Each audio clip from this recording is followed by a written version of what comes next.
Tout ce que la Bible révèle au sujet de l'avenir de la terre, des humains, peut se résumer en 2 mots. Le paradis. Jésus-Christ en a parlé quand il a dit à un homme agonisant, « Tu seras avec moi dans le paradis ». Luc 23, 43. Le terme paradis a sans aucun doute évoqué dans l'esprit de cet homme la condition heureuse de nos premiers parents, Adam et Ève. Lorsque Dieu les a créés, ils étaient parfaits et vivaient dans un parc ou jardin conçu, aménagé par le Créateur. Son nom, Jardin d'Éden, était très approprié, puisque Éden signifie plaisir. Comme ce jardin était agréable. C'était un véritable paradis. Parmi les arbres magnifiques de ce parc, certains donnaient des fruits délicieux. Tandis qu'ils exploraient leur domaine, buvaient de l'eau limpide et cueillaient des fruits sur les arbres, Adam et Ève n'avaient aucune raison d'être inquiets. Ils n'étaient même pas menacés par les animaux, puisque Dieu avait fait en sorte que l'homme et la femme exercent une domination pleine d'amour sur eux.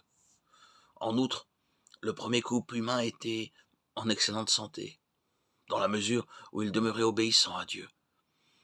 Un avenir heureux s'offrait à eux. Un travail agréable leur avait été confié. Ils devaient s'occuper de leur merveilleuse demeure paradisiaque. De plus, Dieu confia à Adam et Ève la mission de remplir la terre et de la soumettre.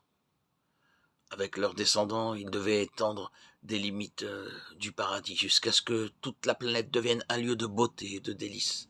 Genèse 1, 28. Toutefois, lorsqu'il a parlé de paradis, Jésus ne demandait pas à l'homme agonisant de penser à un lointain passé. Non. Jésus parlait de l'avenir. Il savait que la terre entière deviendrait un paradis. Dieu réaliserait ainsi son dessein originel à l'égard des humains et de la planète. Isaïe 55, 10, 11. Oui, le paradis sera rétabli. À quoi ressemblera-t-il ? La Bible nous y répond. La parole de Dieu, la Sainte Bible, nous révèle ce qui se passera lorsque le paradis sera rétabli. La maladie, la vieillesse et la mort n'existeront plus. À cette époque s'ouvriront les yeux des aveugles et s'ouvriront les oreilles des sourds. À cette époque, le boiteux grimpera comme le cerf et la langue du muet poussera des cris de joie. Isaïe 35, 5, 6. Dieu lui-même sera avec les humains et il essuiera toute larme de leurs yeux.